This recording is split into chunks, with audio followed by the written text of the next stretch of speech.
आवाज जनतेचा, लढा सर्वसामान्य जनतेच्या न्याय व हक्कांसाठी। जामखेड शहरातील बीड रोडवर रस्ता दुभाजकाला इर्टिगा धडकून गाडीतील सीएनजी गॅसनं पेट घेतल्यानं गाडी व गाडीतील पोलीस कर्मचाऱ्यांसह अनेकाचा मृत्यू झाला। आज सोमवारी पहाटे दुर्दैवी घटना घडली। बीडहून जामखेडच्या दिशेने येणाऱ्या कारने डिवायडरला जोरदार धडक दिली। भीषण धडक बसल्यानंतर सीएनजीनं पेट घेतला आणि कारला भीषण आग लागली। या आगीत 2 जणांचा होरपळून मृत्यू झाला। मृत्यूमध्ये जामखेड पोलीस ठाण्यातील कर्मचाऱ्यांचा समावेश आहे। महादेव दत्ताराम काळे आणि जामखेड पोलीस ठाण्यातील पोलीस कॉन्स्टेबल धनंजय नरेश गुडवाल अशी मृतांची नाव आहेत। आग इतकी भीषण होती की कार जळून खाक झाली।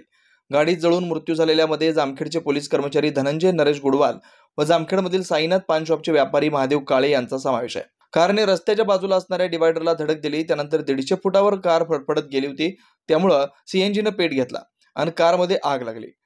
कार अत्याधुनिक असल्यामुळे अपघातानंतर लॉक झाली, त्यामुळे आतमध्ये असणाऱ्या दोघांना बाहेर पडता आलं नाही। कार बरोबर दोघेही जळून खाक झाले, त्यांना ओळखणेही शक्य झालं नाही। मोबाईलवरून ओळख पटवण्यात आली।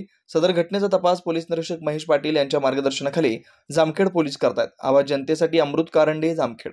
नवनवीन घडामोडी आणि सत्य बातमी पाहण्यासाठी आजच आमच्या YouTube चॅनलला सबस्क्राइब करा, शेअर करा आणि लाईक नक्की करा।